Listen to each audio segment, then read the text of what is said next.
I came home early and discovered my fiancée's secret. Now she's desperate to win me back. Hey, Reddit. It's been a whirlwind of a few weeks, and I'm still trying to process everything that happened. I figured sharing my story might help clear my head, or at least help someone out there who might be going through something similar. I'm Brandon, 31 years old, and until recently I thought I had everything figured out, especially when it came to my relationship. Turns out life had other plans. I met Madison 2.5 years ago at a friend's engagement party. The friend and Logan have been one of my closest buddies since college, and Madison was one of the bridesmaids. Honestly, I almost didn't go to that party. I'd had a long week at work, and the thought of spending my Friday night surrounded by couples wasn't exactly appealing. But Logan wouldn't take no for an answer, so I showed up, and that's when I saw her. She had this effortless smile, and a laugh that could light up a room. Logan introduced us, and we hit it off instantly. I remember thinking that maybe all the cliches were true. Love at first sight, meeting the one when you least expect it. After that night, I couldn't get her out of my head. A week later, I asked Logan for her number, and we went on our first date. Nothing fancy, just pizza and a stroll through downtown Portland, but it was perfect. By the end of the night, I knew I wanted to see her again. Things moved fast after that. Within a few months, we were inseparable. We spent weekends hiking the Oregon trails, trying every coffee shop within a 10 m radius, and binge-watching bad horror movies until 2 a.m. I'd always considered myself a pretty independent guy, but with Madison it didn't feel like I was giving up my space. It felt like I was gaining something I hadn't realized I was missing. Of course, no relationship is perfect from the beginning. Her older brother, Trevor, seemed to have it out for me at first. I chalked it up to overprotectiveness, typical big brother stuff, but his comments always had a sharper edge than necessary. "Madison, you sure you're not selling too fast?" He'd ask right in front of me. Or, "Brandon, you're a nice guy, but I just don't see you keeping up with her lifestyle." I tried not to let it get to me. Madison always brushed it off, saying Trevor was just blunt and didn't mean any harm. So for her sake, I bit my tongue and played nice. A year into our relationship, we moved in together, renting a cozy little apartment near the Pearl District. Living together was an adjustment, but it only made me more certain that Madison was the person I wanted to spend my life with. Last summer, during a hike at Multnomah Falls, I proposed. She said yes. I thought that was the start of our happily ever after. I was wrong. Fast forward to last month. My buddies and I had planned a weekend camping trip near Crater Lake, a tradition we'd kept since college. Madison wasn't thrilled about me being gone for a whole weekend, especially with the wedding planning in full swing, but she said she understood I needed a break, or so I thought. That Saturday morning, I packed up my truck and hit the road, but 45 minutes into the drive I realized I'd forgotten my hiking boots. Pretty essential when you're planning to spend a weekend in the woods. I turned the truck around and headed back. Madison had mentioned she'd be meeting her bridesmaids for dress shopping that afternoon, so I wasn't expecting anyone to be home when I pulled into the parking lot outside our building. Madison's car was still there.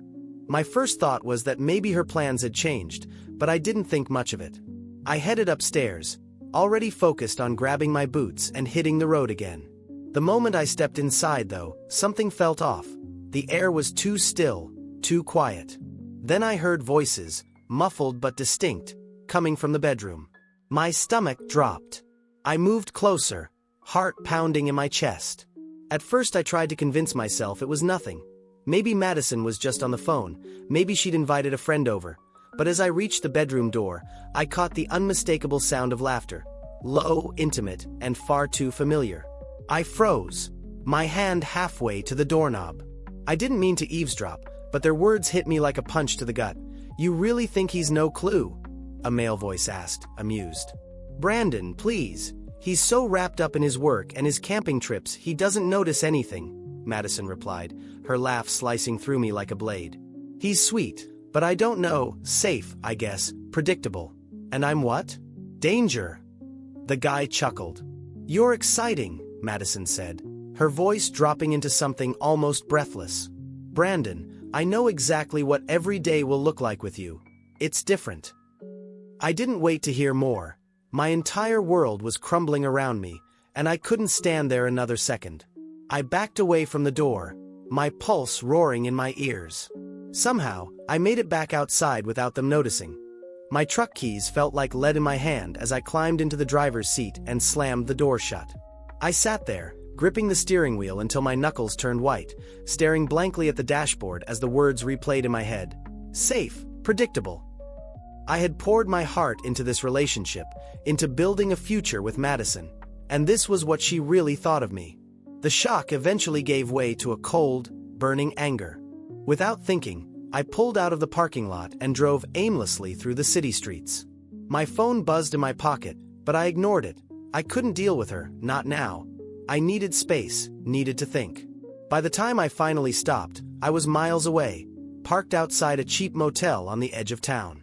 The neon vacancy sign buzzed faintly in the night air as I sat there, trying to process what the hell had just happened. My phone was still vibrating with incoming calls and texts from Madison, but I shut it off and tossed it onto the passenger seat. Sleep didn't come easily that night. Every time I closed my eyes, I heard her laughter echoing in my head. I had trusted her, I'd given her my heart, and she'd thrown it away like it meant nothing. By then, my grief had hardened into resolve. I wasn't going to let her spin this into some sob story where I ended up being the bad guy. If she thought she could have her cake and eat it too, she was about to learn differently. First, I called a landlord and scheduled an appointment to change the locks. Then I headed back to the apartment, knowing Madison would still be out. I packed all her belongings, clothes, shoes, makeup, into black garbage bags. Every photograph, every shared memory went into bags without hesitation. When I was done, I dragged them all out onto the curb right by the trash bins at the door. I taped a simple note, "You know what you did, don't contact me." By the time I finished, the locksmith had arrived. An hour later, the locks were changed, and the apartment was mine again. No ghost of broken promises lingering in the air as I stood in the doorway, keys heavy in my hand. A strange sense of calm settled over me. The life I'd planned with Madison was gone, but maybe that wasn't such a bad thing. After all, you can't build a future with someone who doesn't respect you. I turned off the lights, locked the door, and walked away without looking back. The next morning, I woke up to sunlight streaming through the motel's thin curtains. My head pounded from a night of restless sleep. The dull ache in my chest hadn't faded, but beneath it simmered a sense of purpose. Madison had made her choices. Now it was my turn to make mine.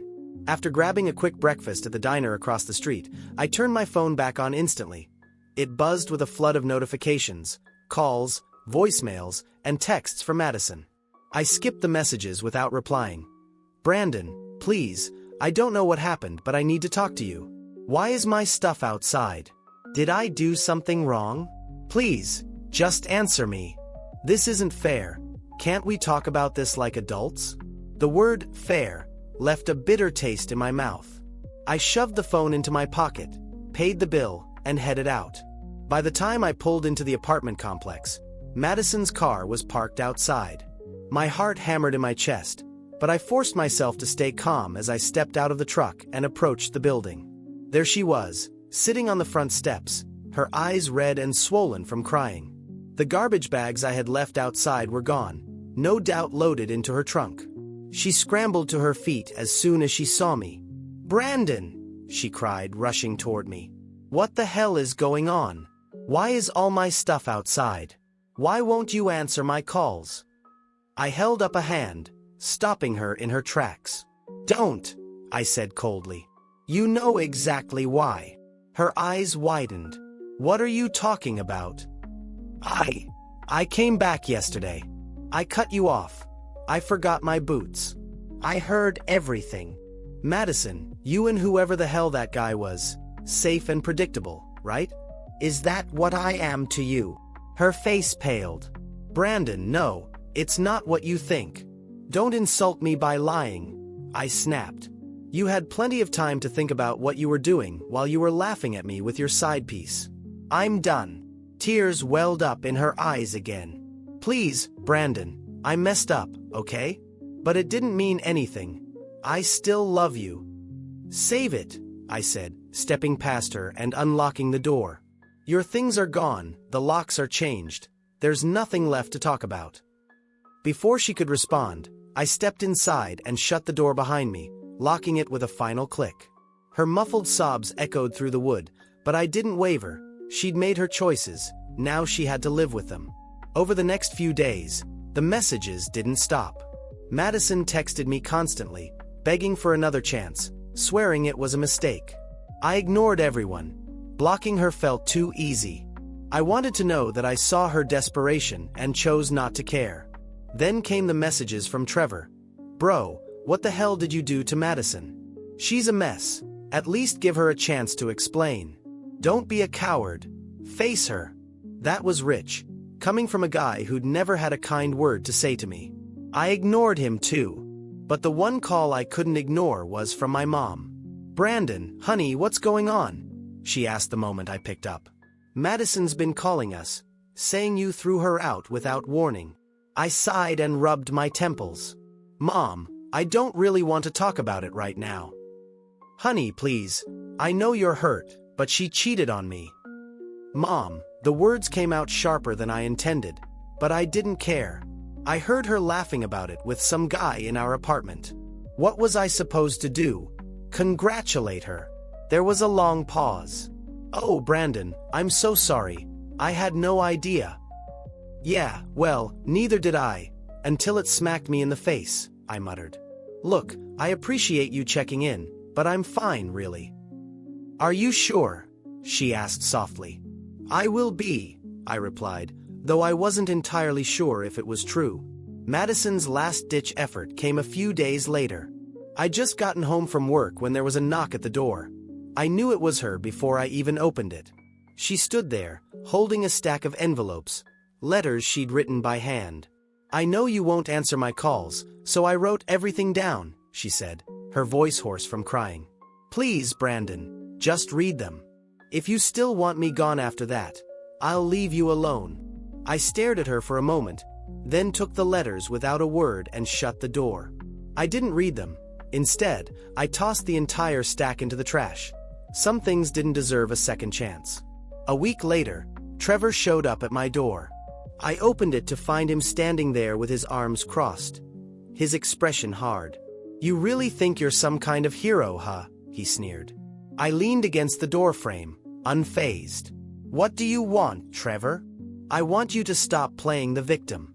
Yeah, Madison screwed up, but you're acting like you're perfect. Maybe if you hadn't been so damn boring, watch it," he warned. "Or what?" he shot back. "You're going to throw me out too. Face it, Brandon, you're a coward.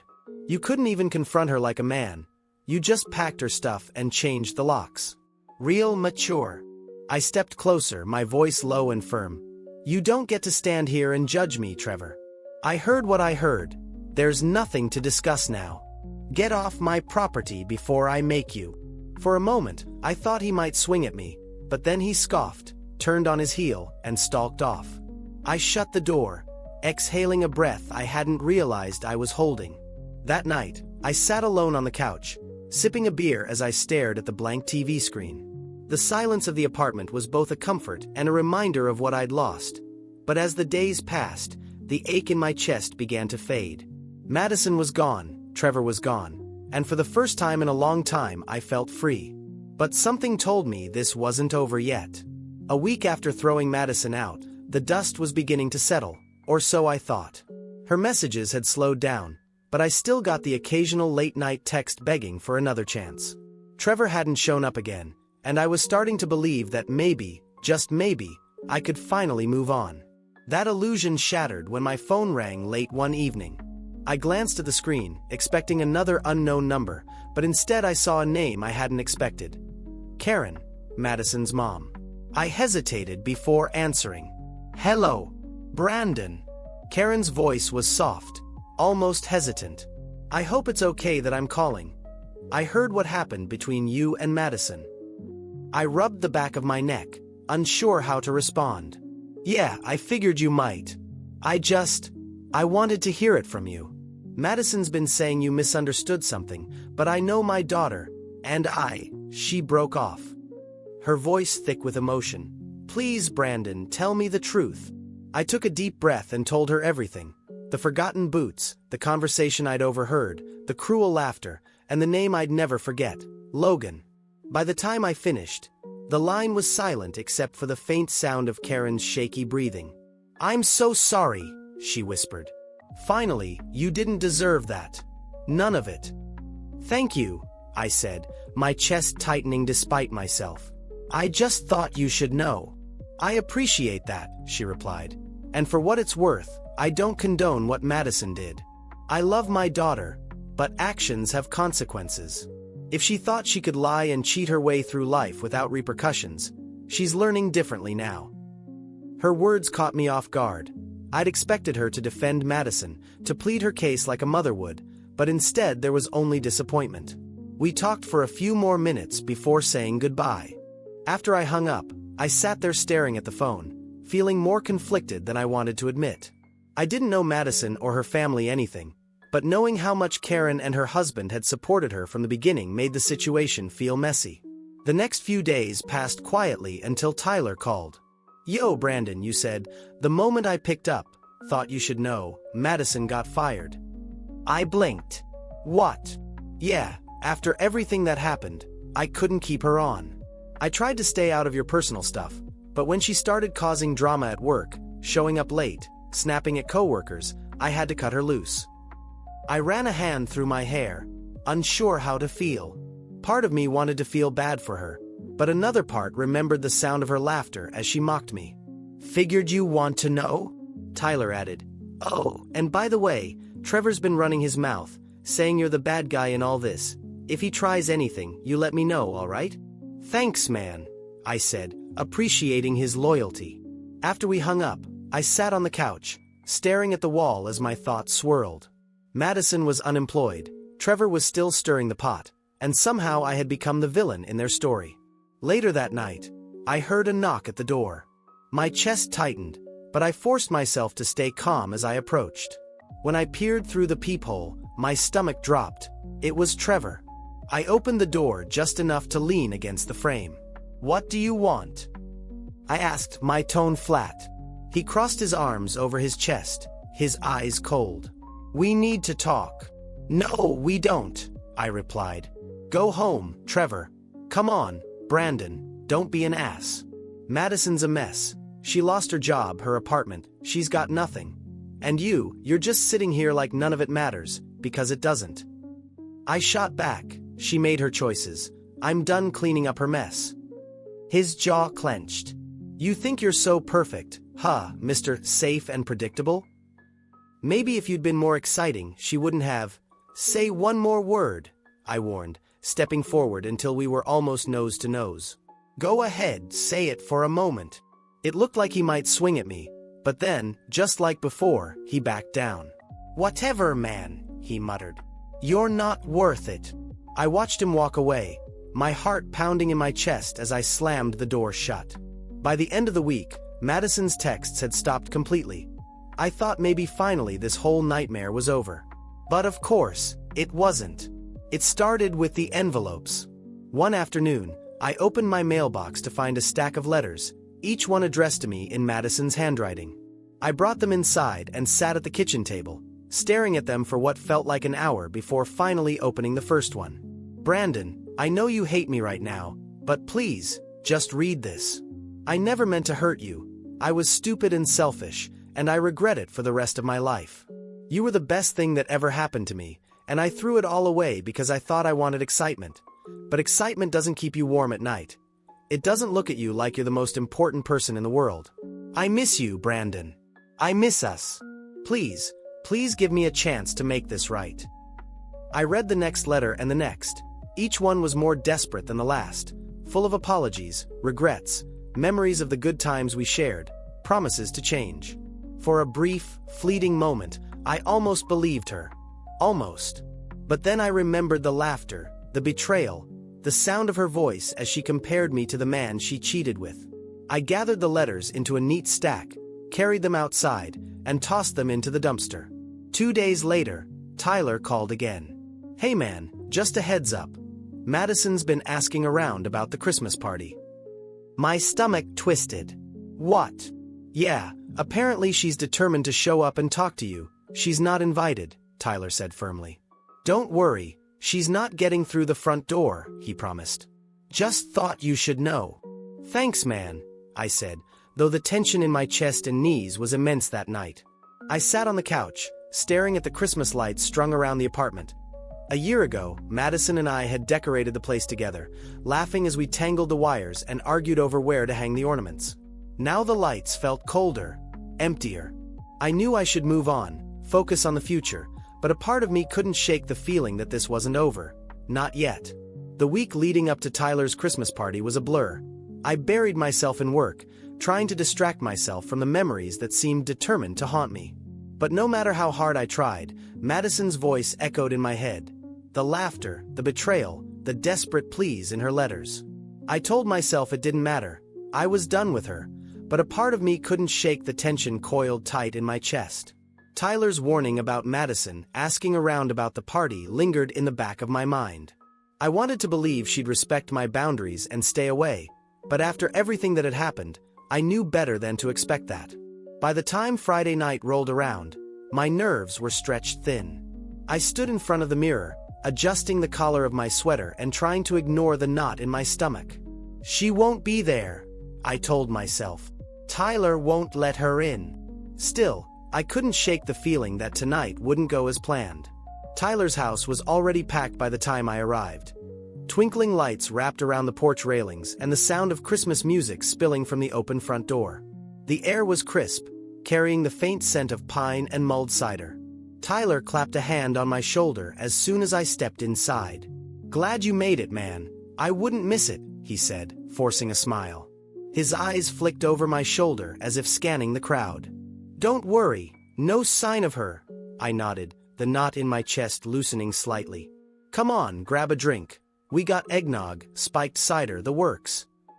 I followed him into the living room, where clusters of friends laughed and chatted around the fireplace. The Christmas tree stood in the corner, its branches heavy with ornaments. I let the warmth of the room seep into my bones, slowly starting to relax. For the first time in weeks, I felt like I could breathe again. The party was in full swing when everything fell apart. I was standing by the fireplace, nursing a glass of cider and laughing at one of Logan's terrible jokes, when the front door swung open with a bang. The room fell silent as every head turned toward the doorway, and there she was. Madison stood in the entrance, her eyes wide and frantic as she scanned the room. Her cheeks were flushed, her hair slightly disheveled as if she'd rushed to get here. The air seemed to freeze around her as the tension in the room thickened. Tyler was the first to react. "What the hell are you doing here?" he demanded, stepping forward. "I need to talk to Brandon," Madison said, her voice cracking. "Please, just 5 minutes, that's all I'm asking." "You weren't invited," Tyler shot back, his voice hard. "Get out, please." Her gaze found mine across the room, eyes brimming with tears. "Brandon, please, just give me a chance to explain." Every muscle in my body locked up, as the room seemed to close in and I could feel everyone's eyes on me, waiting to see what I would do. Part of me wanted to turn and walk away. She didn't deserve my time, my attention, or anything. But another part of me, the part that had once loved her, wanted answers. "It's fine," I said, my voice rough. "Let her talk." Tyler frowned but stepped aside, watching her wearily as she made her way toward me. The room buzzed with whispered conversations as people pretended they weren't watching the unfolding drama. Madison stopped a few feet away, her hands twisting nervously in front of her. "Brandon, I know I messed up," she began shakily. "I don't have any excuses. I let Trevor get in my head, and I made the worst mistake of my life. But I swear, what happened with Logan, it didn't mean anything. I thought I wanted something different, but the second I lost you, I realized how wrong I was. Please, I'm begging you, give me another chance."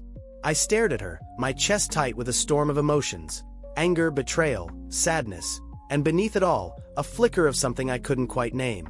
"You don't get to rewrite the past just because you regret it now," I said, my voice low but steady. "I heard everything, Madison, every word. You didn't just cheat. You laughed about it. You mocked me like I was some joke. How do you expect me to forget that?" Tears streamed down her face as she clutched her hands to her chest. "I was stupid.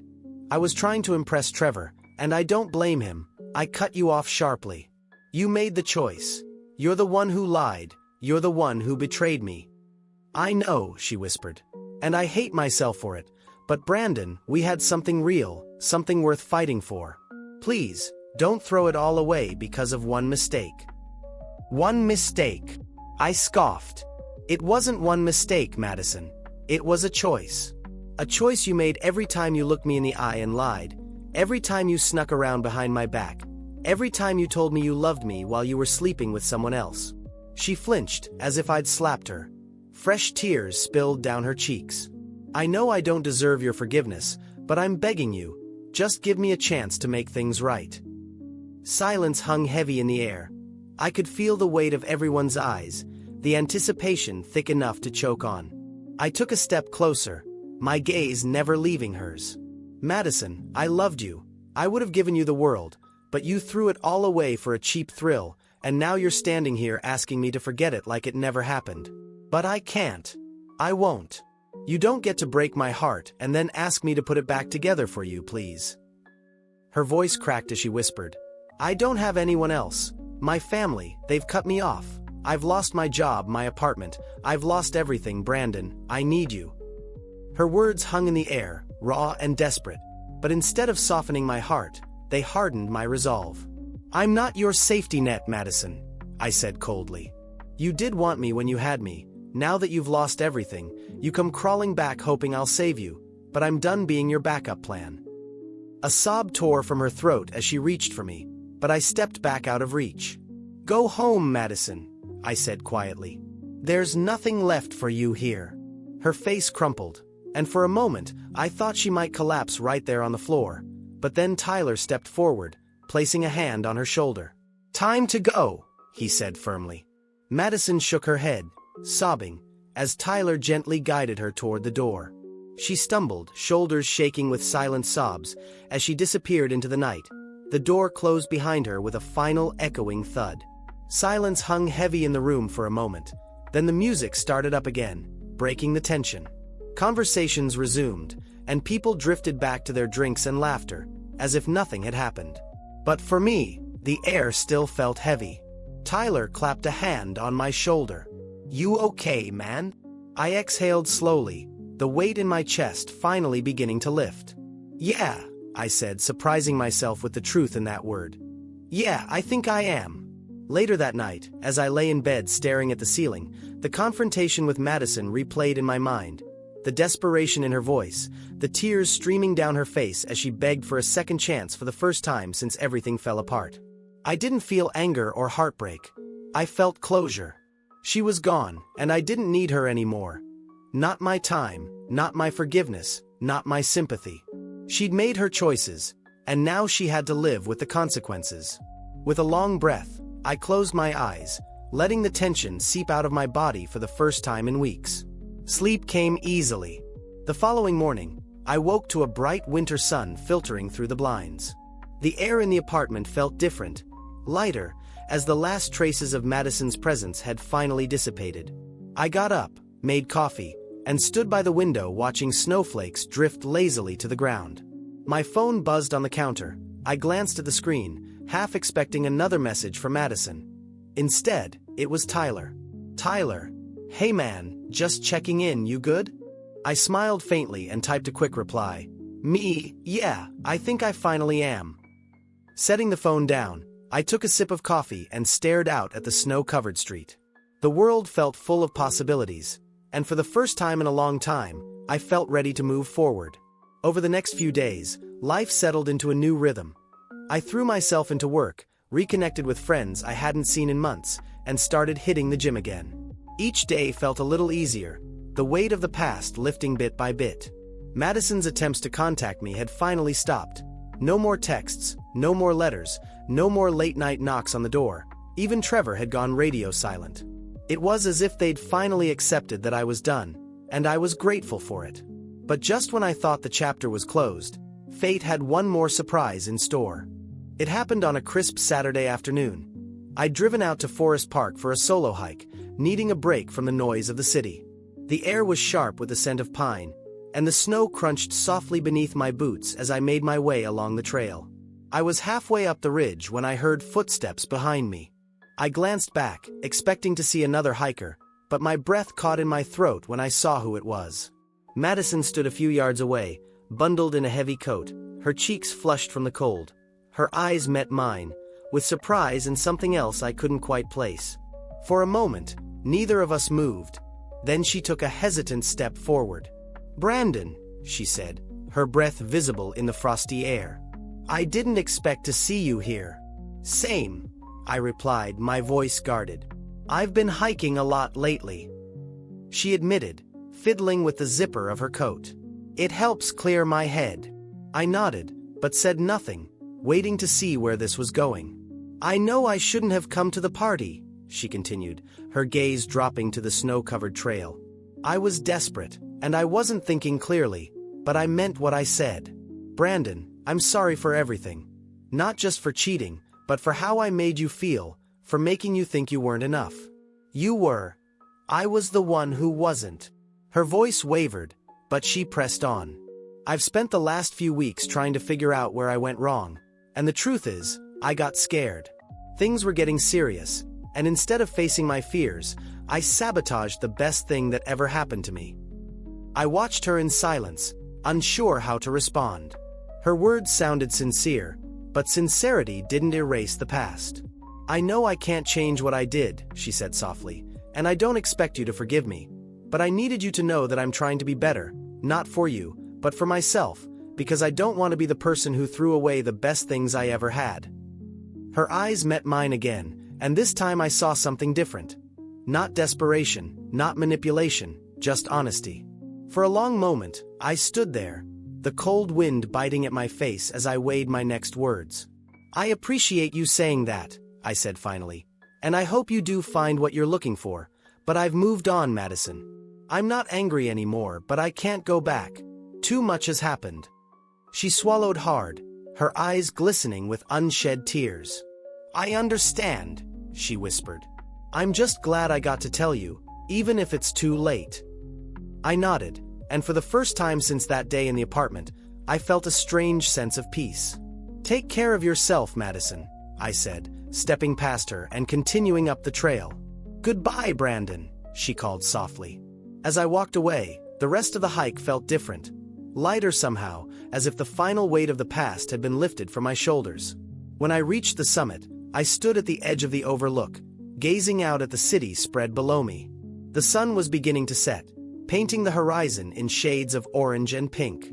The air was crisp, the world silent except for the distant rustle of wind through the trees. I took a deep breath, feeling the cold air fill my lungs, and smiled. This was it, the start of something new, and for the first time in a long time I couldn't wait to see where life would take me next. A year had passed since that fateful winter. Life had moved on, and so had I. I'd found a new apartment, a cozy loft in the heart of the city with floor-to-ceiling windows that overlooked the river. Work was going well, and I'd even started dating again. Nothing serious yet, but it felt good to open my heart once more and see the possibilities that lay ahead.